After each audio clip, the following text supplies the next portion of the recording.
kima ela SGR da hakiwe so koitusi akuye pio. Wah, ladies and gentlemen, that is Mutula Kilonzo Jr., the governor of Makueni County, saying the most idiotic thing possible. He's displaying incompetence, he's displaying cavalier attitude, and he's displaying the helplessness that another incompetent leader known as Uhuru Kenyatta displayed when he was faced with a challenge, and all he could now say is delay, divert, delay, and there is nothing I can do. He's also, more than anything else, displaying the same issue, the same concern that has been happening in Makueni County, where Governor Anata anarudisha pesa in a performative show of that, yani I'm not so corrupt or whatever, that I'm going to prevent anything from taking place. In Kikamba, it's called Koin Mamundu. Like, I'll just make you suffer so that people can see you are suffering, but I end up looking like the good person because in your suffering, I have not done what somebody has made you suffer. It is incompetence by omission. What the fuck? Mutula Kilonzo Jr. is also proving true the saying that has now become popular and is now being used as the mark of incompetence and corruption. That is to say, in America, laws and lawyers are governed by, the country is governed by lawyers, while in China, it is governed by engineers. Last week, he talked about meritocracy. And I'm sure even if he doesn't have a body of advisors who can advise him in a way that he can understand what is going on, like nobody there understands economics, nobody there understands even trade, nobody understands development, none of that. He has Google. He must have a smartphone because he's rich enough to afford a smartphone. At least salary yake inamaanisha he can afford a smartphone to go and buy. He doesn't even need to subscribe. Just take ChatGPT and ask, what is the stupidity? What is the benefit of having a highway pass through your place? Yeye hapo amekuja kufanya what is called the lowest denominator, just to appeal to people. He came and said, in the other place when SGR was constructed, those towns died. By now, you understand that trade is a middleman, ni brokerage. There is no production going on in trade. Trade is not development. So because those towns died, towns, basically they are there for trade. It's no production. If you're willing to sabotage an entire economy of an entire country and county, because he's saying, sasa isipitia hapo sijui wapi ni investment ya watu Makueni. No. The highway, the Nairobi-Mombasa highway is an investment of the people of Kenya. So kwanza toa hayo maneno hapo. Number 2, yani, idiot. Then he starts to say that the way those people suffered because of SGR, because wanaona tu train inapita na wao wanaiangalia wanaikula na macho, trade ilikufa, sijui watu walikuwa wanatoa mitumba kutoka Gikomba wanaleta hapo, now they can't even do mitumba. This guy.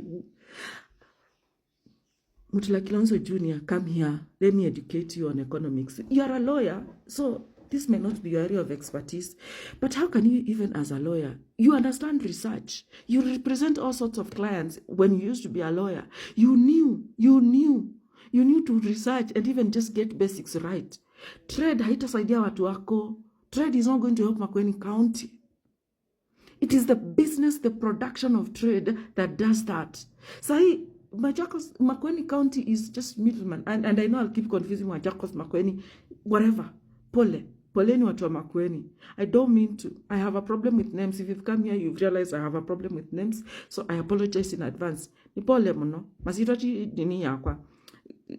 Skills yakwa, talent yakwa siku ndoko ngekwasa. Now, sorry, names are not my talent. My talents lie elsewhere. And I've accepted that and I own up to it. Anyway, back to this one. So, he's saying that because when there's a major highway passing through there, the towns die. And remember the conversation we've been having about Busia County, that he doesn't want that to happen. There'll be public participation. Mombasa Highway is already in existence. The public participation is not, now you're just disturbing people. Unataka star political, I don't know what, against what, so that you get what. Like, what is the end game of this public participation? Public participation would be now to tell the people, look, the thing has come. The thing is here, the road is here, it is going to be super, super highway. Now, as the people of Makueni, because we have won the geographical card of having it pass through our entire county, from Uku Konza Uku all the way to Mutitwande inashikana na Taita Taveta. It is from the highlands to the wetlands to the drylands to every land of every climatic area has been connected. But most importantly, the Kibwezi highway. Iyo highway inatoka from Ethiopia all the way Garissa, wapi, northeastern Kenya. This is their place to get to Mombasa. Yani hiyo haujafikiria.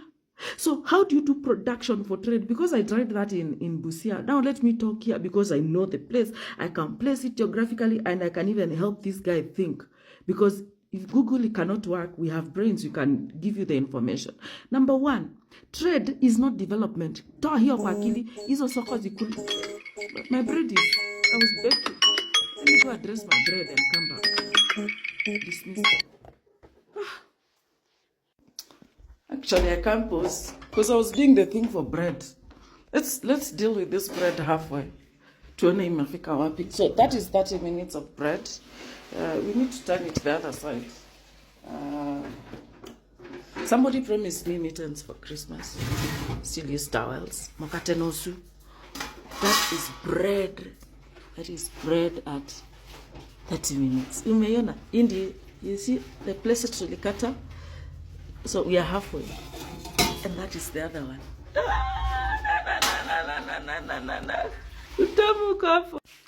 So obviously, bread interrupted. So back to this. The thing about having trade as the economy that you are relying on, and now I think you can start to see how this will be affected for all the counties and people who have focused on trade as their main thing. Like I said, a simple policy can come and disrupt trade, and those businesses go at a loss because you are not involved in production. And whatever you're distributing is also not even in your control. And the methods that you are relying on for distribution are not in your control. Remember, trade keeps changing. That's why you have now deliveries and e-stores. All that has been disrupted. And so it keeps being disrupted by whoever has the most money or can negotiate people to remain in poverty. As such, what Mutula Kilonzo is doing, he is negotiating for his people to remain. Mutula Kilonzo Jr. is doing is negotiating for his people to remain in poverty. He's literally telling you, we are going to have public participation so that you guys can remain poor, because me, as your governor, I am not able to think besides raising some political dust so that I can appear like I'm working. And yet he's not working. This was the same disease suffered by Professor Kivutha Kibwana. He analyzed everything, and since most of the advisors from these counties, because those are categorized as marginalized counties, which means they have a lot of donors and a lot of help in quotes, coming to advise them. And it is, rather than having a solution, stop it. That has also happened for copper. They had their problems, and then copper is stopped from being mined. And now all those people with copper, tulienda huko tukapata tu, trucks were left in the field once the memorandum was introduced, and people, the businesses ended, and there is no resolution years later. Like they're like, we are going to analyze this, we are going to stop it, and then once you stop, nobody even comes to revise it. Like they take, I don't know, pride in neglect, in suffering. And the people seem to love it or like it. They praise him. Not all, some. Some people take that as, this is a good thing. We have been, like our guy has prevented any form of development. Afadhali ya prevent kuliko afanye. But he has a recourse. He's a governor. He has a budget. He can resolve that problem. So let's look at what can happen in Makueni County in the following ones. I'll give resolutions, I will give options, and of course, I will come back and we will discuss this. Sahi nimeenda, wacha nimalizane na breakfast. Yeah, have a nice one.